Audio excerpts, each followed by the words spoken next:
आज सुबह-सुबह जैसे ही मैं चाय पीकर खाली हुई कि अब मैं अपने दूसरे कामों में लगूँगी, वैसे ही मुझे एक अच्छी खबर मिली और गुड न्यूज़ ये थी कि हाउस हेल्पर आज नहीं आएगी।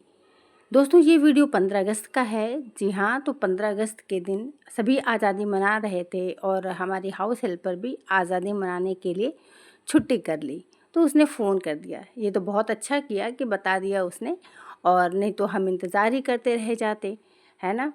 और बच्चों की भी छुट्टी थी, हस्बैंड की भी छुट्टी थी, सभी घर पर थे। और अब क्या था कि जब वो नहीं आएगी तो काम कुछ चेंज हो गया। मेरे कामों की रूटीन में चेंजिंग आ गई।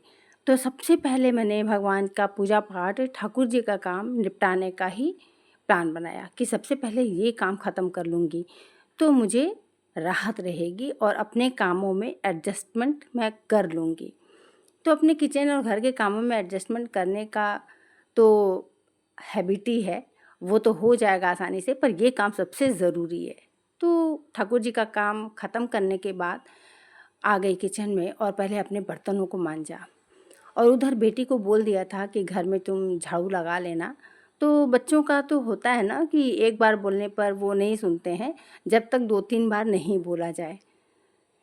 तो ऐसा ही था। और बच्चे को बोल रही थी मैं कि बच्चों, कोई एक जन झाड़ू लगा लो और एक जन बिस्तर वगैरह ठीक कर लो। इस तरह से बच्चों को मैं बोल रही थी और बर्तनों को मैं खुद ही धो रही थी कि ये काम थोड़ा ज़्यादा ही बच्चों को टफ़ लगेगा, मैं कर लेती हूँ। और उधर बेटी भी अपने कमरे में झाड़ू लगा रही थी। सारे कमरों में उसने जब झाड़ू लगा लिया था, तो बहुत खुश होकर बोली थी कि हाँ मम्मी, मैंने झाड़ू लगा दिया है, देखो ठीक लगा है ना। तो ऐसे ही है, बच्चों के साथ बोलना पड़ता है कि हाँ बच्चों ये कर लो। और उसके बाद मैं आ गई अपने लंच बनाने के लिए। तो आज लंच में मैं रोटी सब्जी ही बनाऊंगी, क्योंकि ये मुझे आसान लग रहा था। और आज क्या है कि 15 अगस्त के उपलक्ष्य में हमें एक जगह से इनविटेशन मिला हुआ है और वहाँ जाना है। हमें क्या मतलब, हस्बैंड को मिला हुआ है विद फैमिली, तो हम भी जाएंगे साथ में। और उनका प्रोग्राम होता है बहुत ही अच्छा है, तो इसलिए निकलना है, तो सारे कामों को निपटा करके जाना है। और अब देखिए, अभी तो फ़िलहाल एक बार बर्तन धोया ही है, लेकिन जैसे ही खाना बनेगा और हम लंच कर लेंगे, तो उसके बाद हमें फिर से बर्तन धोना पड़ेगा, क्योंकि जब अर्पणा नहीं आएगी और हम नहीं रहेंगे और वापस रात में आएंगे जब, तो फिर बर्तनों का ढेर लगा हुआ रहेगा, तो ये अच्छी बात नहीं है। तो बर्तनों को भी धोकर ही जाना होगा। और ये सभी सोचते हुए मैंने रोटी सब्ज़ी बनाने का प्लान किया, क्योंकि ये जल्दी हो जाएगा। और अगर चावल दाल वगैरह ये सब बनाऊँ तो फिर क्या होगा ना कि कुछ न कुछ तो बच ही जाता है, चावल दाल ये सब। और शाम को मम्मी पापा तो जाएंगे नहीं, तो उनके खाने के लिए भी सब्जी और रोटी दोनों रहेगी, है ना। तो ये ही सबसे बेस्ट लगा कि शाम को मम्मी पापा के लिए भी हो जाएगा। और मैंने इसी प्लानिंग के साथ रोटी सब्जी बनाया। तो भिंडी की सब्ज़ी बनाई और आटा लगा के रख लिया, रोटी बना लूँगी इसका मैं। तो भिंडी की सब्ज़ी जो बनाई ना, थोड़ी रस्से वाली बनाई कि रोटी खानी है और पूरे परिवार के लिए बनाना है, तो सबका हो जाएगा। और कल रात की भी थोड़ी मेरी सब्ज़ी बची हुई है, तो उसे भी मैं इसमें एडजस्ट कर लूँगी और काम हो जाएगा आराम से। और शाम को मम्मी पापा के लिए थोड़ा-सा सब्ज़ी मैं रख भी दूँगी। तो पहले मैं उन लोगों के लिए वो हटाऊँगी सब्ज़ी, जो कि शाम को वो लोग एक कटोरे में रख दूँगी कि शाम को वो लोग खा लेंगे। और उसके बाद ये सारी सब्ज़ियाँ, सब्ज़ी रोटी वगैरह अभी दोपहर का लंच हो जाएगा। और नाश्ते में आज सबने फल वगैरह, दूध पिया है, फल खाया है, इसी तरह का नाश्ता आज हुआ है, क्योंकि अब सभी कुछ तो कैसे मैनेज हो पाएगा। और फिर नहा धो कर के रेडी होकर के निकलना भी है। तो बना लिया अपनी रोटी और सब्ज़ी, देखिए प्रोग्राम के लिए फिर तैयार होने लगे। और जैसे ही वहाँ पहुँचे हैं कि बेटी ने एक सेल्फ़ी ले लिया हम लोगों का।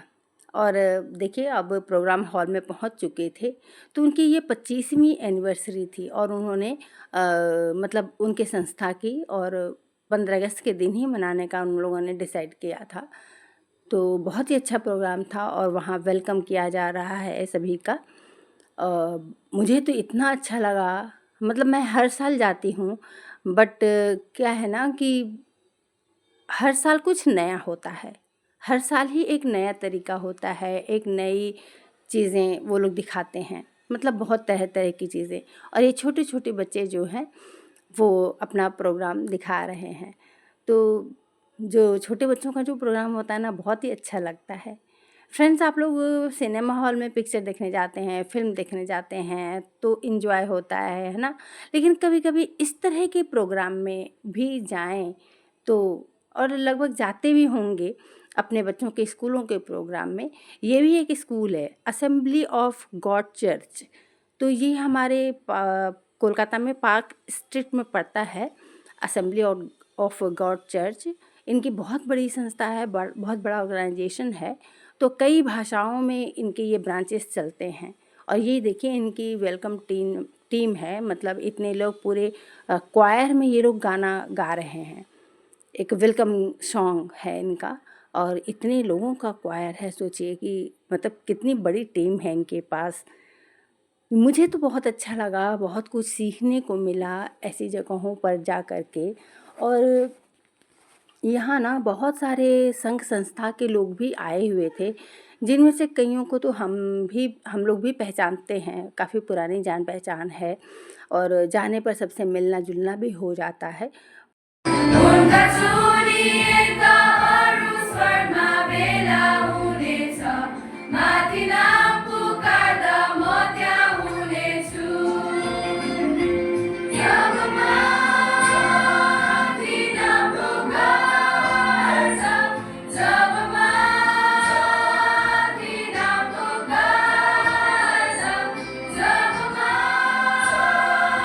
और मैं वीडियोस बनाती हूँ।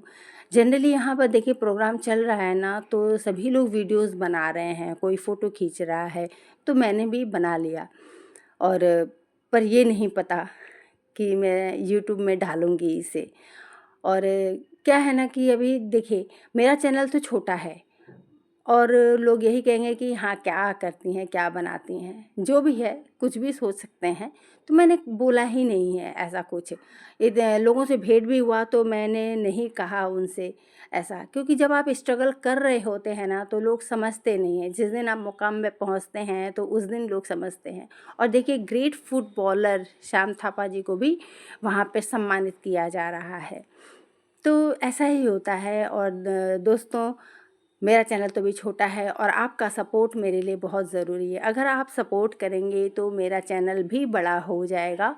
वीडियो पसंद आती है अगर आप लोगों को, तो लाइक और सब्सक्राइब ज़रूर कीजिएगा।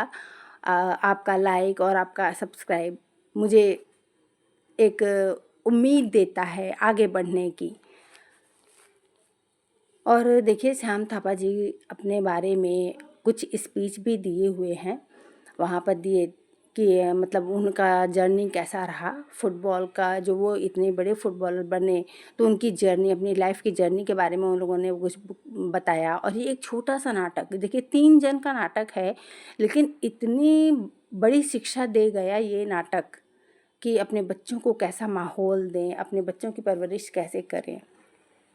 अलग अलग संस्कृति, अलग अलग कल्चर, मतलब हर देश का जैसे होता है, तो यहाँ ये लोग बच्चे दिखा रहे हैं, दर्शा रहे हैं। और इनका रैंप वॉक बहुत ही अच्छा था, बहुत ही अच्छा। आप लोगों ने बहुत सारे ramp walk, fashion ramp walk वगैरह ये सब बहुत देखे होंगे, लेकिन इनका रैंप वॉक एक बच्चों के द्वारा प्रस्तुत किया गया ना, ये ज़रूर देखिएगा। मैंने इस लॉन्ग वीडियो में नहीं डाला है, पर मेरे शॉर्ट्स में रैंप वॉक है। मैंने वीडियो डाला है शॉर्ट्स में, तो आप वहाँ जा कर के इनका रैंप वॉक देख सकते हैं। अपने कल्चर के ऊपर इन लोगों ने रैंप वॉक किया है और बहुत ही अच्छा, मुझे तो बहुत अच्छा लगा। देखिए हॉल कितना खचाखच भरा है, मतलब इतने लोग वहाँ पर पहुँचे थे प्रोग्राम देखने के लिए। अनुशासन, शालीनता देखने को मिल रहा था कि यहाँ पर कितने अनुशासित हैं लोग, और कितने सभ्यता के साथ, शालीनता के साथ बैठ कर के जो कार्यक्रम यहाँ हो रहा है, जो प्रोग्राम हो रहा है, उसका आनंद ले रहे हैं। और ये कई तरह के वाद्य संगीत हैं, मतलब वाद्य सॉन्ग हैं, लोग बजा रहे हैं और इस पर एक सॉन्ग चल रहा है। तो